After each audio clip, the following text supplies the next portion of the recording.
बिस्मिल्लाहिर्रहमानिर्रहीम। Matric class biology हयातियात में हमने चैप्टर नंबर 6 का इंट्रोडक्शन कर लिया था। उसमें वेरिएशन, हेरिडिटी, विरासत, तग़य्युर, इर्तिक़ा, इन तमाम चीज़ों को हमने काफ़ी तफसील से देख लिया था, जो बुनियादी चीज़ें थीं। नेक्स्ट जो हमारा बुनियादी बात है वो जीन्स के बारे में है, क्योंकि जीन्स के ऊपर जो है वो है तमाम कहना चाहिए कैरेक्टरिस्टिक जो है वो लोकेट होती हैं, जीन्स लोकेट होती हैं क्रोमोसोम्स पर। तो इनकी जो है केमिकल कंपोजिशन क्या है उसके बारे में यहाँ आगे बताया गया है बुक में।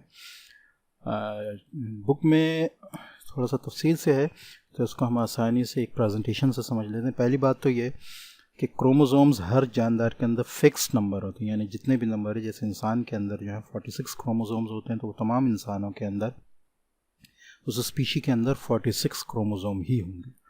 ठीक है, इसी तरह तमाम जानदार, उनके अंदर फिक्स नंबर ऑफ क्रोमोसोम्स होते हैं एक स्पीशी में, और उस किस्म की स्पीशी के जितने अफराद होंगे, जितने इंडिविजुअल होंगे, उनके अंदर क्रोमोसोम फिक्स नंबर होंगे। ठीक है, क्रोमोसोम्स के ऊपर जीन्स लोकेट होते हैं। अब हम बात करेंगे केमिकल कंपोजिशन की। ठीक है, इनका कहना चाहिए कि कीमियाई बनावट क्या है। ठीक है, इसको हम थोड़ा सा प्रेजेंटेशन से समझ लेते हैं। केमिकल कंपोजिशन और क्रोमोसोम की बात करें तो क्रोमोसोम का जो केमिकल मटेरियल है जो बुनियादी तौर पर है वो है क्रोमेटिन। ठीक है, क्रोमेटिन है, ये बहुत ही लंबा एक पूरा कहना चाहिए रस्सी नुमा एक मटेरियल होता है, जो बहुत कहना चाहिए कि न्यूक्लियस के अंदर मौजूद होता है और गुच्छेदार तरीक़े से मौजूद होता है। ये जब सेल डिवीज़न होती है, खुलवी तक़सीम होती है, तो ये कॉन्डेंस होकर एक ख़ास शक्ल में आ जाता है, जिसको हम बार बार देखते आए हैं। ठीक है,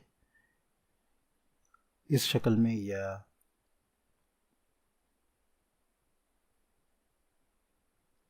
ऐसा डबल की शक्ल में, इसको हम थोड़ा सा चेंज कर लें। ठीक है, यह इस शक्ल में आ जाता है, जिसके बीच में एक सेंट्रोमियर मौजूद होता है। ठीक है, तो ये क्रोमेटिन, ये बुनियादी केमिकल मटेरियल है क्रोमोसोम का। ये क्रोमेटिन से मिलकर जो है पूरा क्रोमोसोम बना होता है। ये एक न्यूक्लियोप्रोटीन है। न्यूक्लियोप्रोटीन से मुराद ये है कि ये न्यूक्लिक एसिड भी है और एक ख़ास किस्म की प्रोटीन भी है, यानी ये एसिड और प्रोटीन दोनों से मिलकर बना है। ठीक है, तो जो इसका एसिड है, न्यूक्लिक एसिड, वो बुनियादी तौर पर या तो डीएनए है या आरएनए है, और जो प्रोटीन है वो हिस्टोन प्रोटीन है। ठीक है, ख़ास किस्म की प्रोटीन होती है हिस्टोन, ये उससे और आरएनए या डीएनए से मिलकर बना होता है। ठीक है, डीएनए की अगर हम बात करें तो ये एक न्यूक्लिक एसिड है जो डीऑक्साई राइबो न्यूक्लिक एसिड है। डीऑक्साई से मुराद ये है कि इसमें इस ऑक्सीजन के जो मॉलिक्यूल्स हैं या एटम्स हैं वो कुछ कम होते हैं, और राइबो से मुराद ये कि इसमें कार्बन के 5 एटम होते हैं। ठीक है, और राइबो न्यूक्लिक एसिड में जो है वो डीऑक्साई नहीं होता, लिहाजा इसमें ऑक्सीजन की जो मॉलिक्यूल होने चाहिए वो पूरे होते हैं, और उसके अलावा ये जो है राइबो से मुराद ये है कि इसके अंदर कार्बन के 5 एटम होते हैं। ठीक है, ये बातें याद रखने की हैं कि डीऑक्साई, राइबो, इससे क्या मुराद है। ठीक है, तो अगर हम बुनियादी तौर पर देखें तो क्रोमेटिन से मिलकर बना है क्रोमोसोम। इसका केमिकल मटेरियल जो है वो क्रोमेटिन है। ठीक है, जो एक न्यूक्लियो प्रोटीन भी है, जो एक न्यूक्लियो प्रोटीन है, यानी न्यूक्लिक एसिड भी है और प्रोटीन भी है। न्यूक्लिक एसिड कौन सा है? डीएनए या आरएनए है, और प्रोटीन ये हिस्टोन प्रोटीन है। ठीक है, एक प्रेजेंटेशन से आसानी से इसकी पूरी जो है वो केमिकल कंपोजिशन समझाई गई है। क्रोमोसोम जो है वो बना है क्रोमेटिन से। ठीक है, ये इसका केमिकल मटेरियल है, जिसमें डीएनए मौजूद है और हिस्टोन प्रोटीन मौजूद है। डीएनए मौजूद है 40% के करीब। ठीक है, और हिस्टोन प्रोटीन मौजूद है 60% के करीब। ठीक है, डीएनए के ऊपर नेगेटिव चार्ज होता है, जबकि हिस्टोन प्रोटीन के ऊपर पॉजिटिव चार्ज होता है। ये बताने की ज़रूरत इसलिए है कि अगर हम इसकी कहना चाहिए कि अपीयरेंस देखें, तो हम देखते हैं कि ये जो है जो डीएनए या आरएनए, ये हिस्टोन प्रोटीन के गिर्द जो होता है लिपटा होता है, और इस लिपटने की वजह यही है कि हिस्टोन के ऊपर जो है वो पॉजिटिव चार्ज होता है, और डीएनए जो है, जो न्यूक्लिक एसिड है, उसके ऊपर नेगेटिव चार्ज होता है। ठीक है, अच्छा, अब हिस्टोन प्रोटीन को अभी हमें फ़िलहाल साइड पे कर देते हैं। डीएनए की कंपोजिशन बुनियादी तौर पर देखनी है, उसकी वजह यह है कि डीएनए के ऊपर ही जीन्स मौजूद होते हैं, और हम यहाँ जेनेटिक्स से बात कर रहे हैं, ठीक है।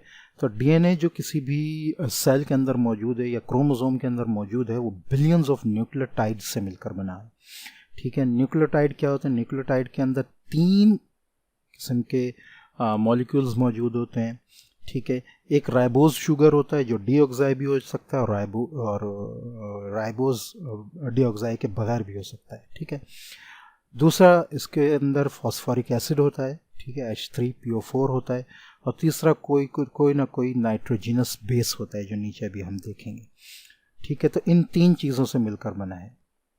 अच्छा, न्यूक्लियोटाइड में से अगर फॉस्फेट निकल जाए, जैसे कि यहाँ बताया, तो ये न्यूक्लियोसाइड हो जाता है, यानी न्यूक्लियोसाइड और फॉस्फेट मिलकर जो है ये न्यूक्लियोटाइड बनाते हैं, ठीक है। फॉस्फोरिक एसिड आ गया यहाँ पे H3PO4, ठीक है। अच्छा, ये डीऑक्साई राइबोज शुगर है इसके अंदर। तो डीऑक्साई या राइबोज शुगर का अगर आप फार्मूला देखें तो यहाँ आप देख सकते हैं कि डीऑक्साई के अंदर 4 ऑक्सीजन के एटम हैं और राइबोज शुगर के अंदर 5 एटम है, ठीक है। तो ये दोनों जो हैं शुगर हैं, लेकिन कुछ जगह पर डीऑक्साई राइबोज शुगर मौजूद होता है डीएनए के अंदर, और कुछ जगह पे राइबोज शुगर मौजूद होता है, ठीक है। राइबोज शुगर के अंदर ऑक्सीजन के 5 एटम होते हैं और डीऑक्साई राइबोज के अंदर ऑक्सीजन के 4 एटम होते हैं।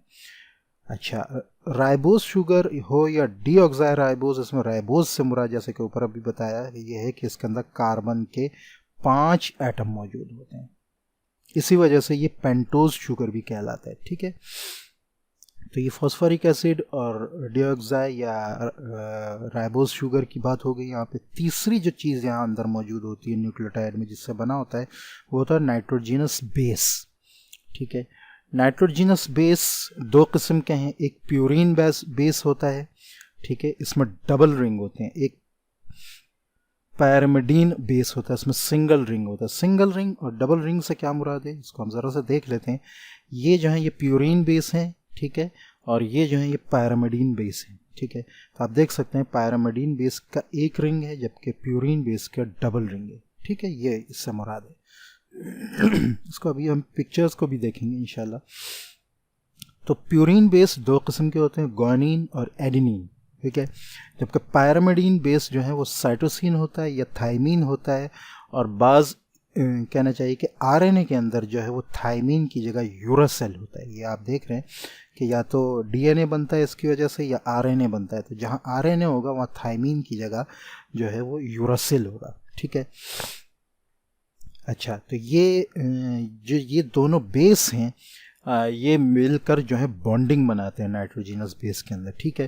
तो ग्वानिन जो है वो साइटोसिन के साथ मिलकर बनाता है और इसके अंदर ट्रिपल हाइड्रोजन बेस होता है, ठीक है। ट्रिपल हाइड्रोजन बेस से मुराद, थोड़ा सा ये भी देख लेते हैं।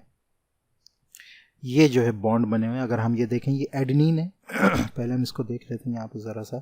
ग्वानिन बनाएगा साइटोसिन के साथ मिलकर, तो यहाँ हम देखें अगर तो ग्वानिन साइटोसिन के साथ मिलकर बना रहा है, ठीक है। ये डबल रिंग है, ये सिंगल रिंग है, ठीक है। इसके बीच में ट्रिपल हाइड्रोजन बॉन्ड है, ठीक है। तो यहाँ जो ये साइटोसिन और ग्वानिन के दरमियान जो लिखा है ट्रिपल हाइड्रोजन बॉन्ड, इससे यही मुराद है कि इनके बीच में हाइड्रोजन का ट्रिपल बॉन्ड बनता है, ठीक है।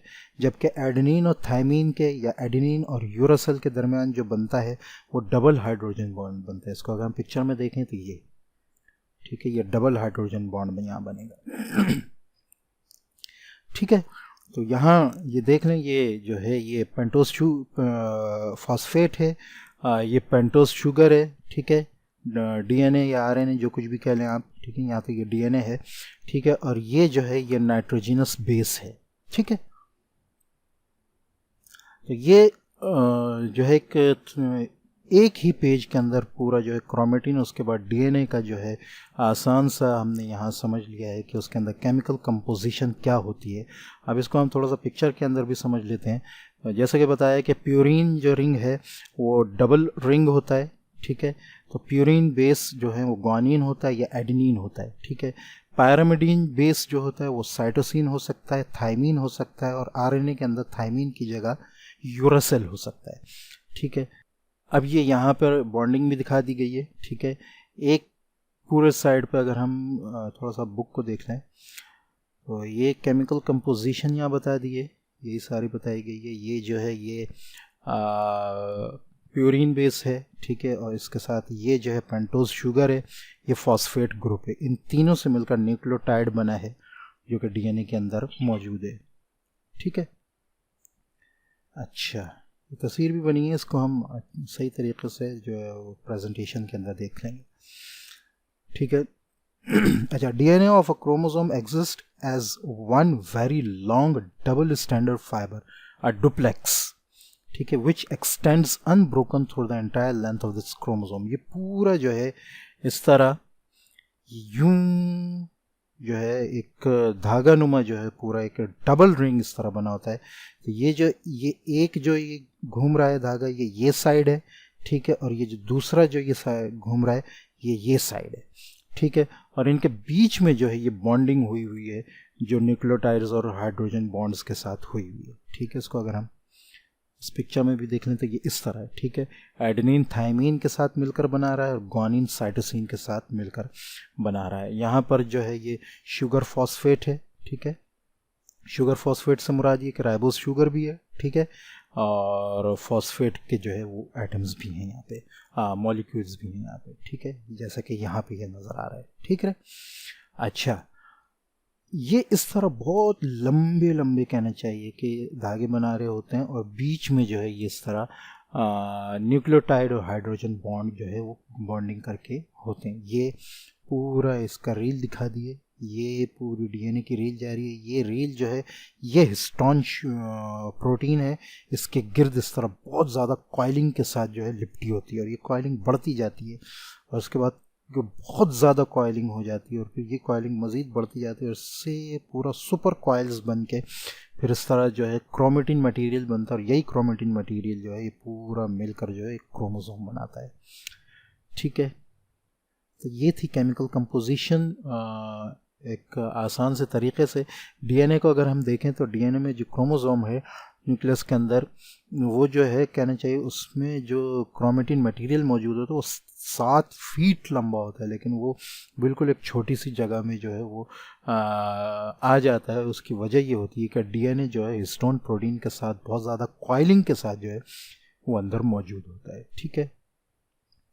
तो ये तकरीबन कहना चाहिए कि पूरी कहना चाहिए कि डीएनए का केमिकल जो है वो कंपोजिशन है। यहाँ थोड़ा सा स्ट्रक्चर ब्रीफ इन्होंने यहाँ बताया है तो इसको भी हम देख लेते हैं। डीएनए जो है एक डबल हेलिकल स्ट्रक्चर है। डबल हेलिकल से मुराद ये 2 धागों वाला, ठीक है, 2 हेलिक्स के मौजूद होते हैं, ठीक है।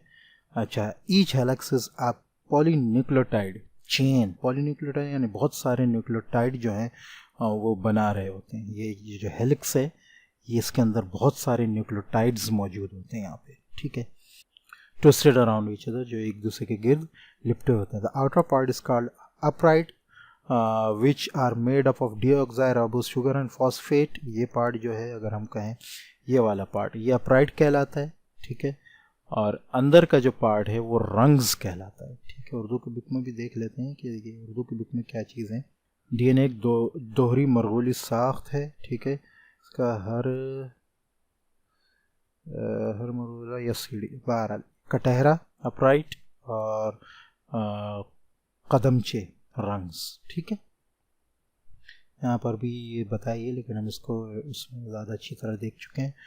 तो ये जो है ये अपराइट कहलाता है बाहर का हिस्सा, और अंदर का हिस्सा जो है जो कहना चाहिए नाइट्रोजिनस बेस का बना हुआ है, ये नाइट्रोजिनस बेस ये जो है कदमचे कहलाता है या रंग्स कहलाता है, ठीक है। Both helix are complementary to each other which are held together by nitrogenous base. ये बहुत ज़्यादा ज़रूरी होते हैं एक दूसरे के लिए, ये बीच में जो है नाइट्रोजिनस बेस के साथ जो है जुड़े होते हैं, ठीक है। The complementary helix have complementary base pairs I adenine pairs with thymine, ये भी बता दिया, और cytosine always pairs with guanine, ठीक है। ये ऊपर प्रेजेंटेशन में भी ये बात बता दी, ठीक है, कि ग्वानिन हमेशा साइटोसिन के साथ बनाएगा, ये cytosine always pairs with guanine, ठीक है, और एडेनिन हमेशा थाइमिन या साइटोसिन के एडेनिन जो है वो हमेशा थाइमिन के साथ बनाएगा, और थाइमिन की जगह जो है वो आरएनए अगर हो तो यहाँ उसमें यूरासिल मौजूद होता है। अब आरएनए का जिक्र बुक में इतना नहीं किया है, लेकिन इसकी ज़रूरत पड़ती है और आगे पड़ेगी भी, तो इसका भी यहाँ जिक्र कर दिया। बहरहाल गुआनिन जो है वो साइटोसिन के साथ बनाता है और एडेनिन जो है वो थायमिन के साथ बनाता है। ठीक है, तो ये कहना चाहिए कि केमिकल कंपोजिशन थी डीएनए की। आगे हम इंशाल्लाह जो है इसको जीन को जो है वो मज़ीद तफसील से देखेंगे, क्योंकि जीन जो है वो डीएनए पर लोकेशन है, लिहाजा डीएनए के स्ट्रक्चर को उसको समझने के लिए ज़्यादा ज़रूरी था।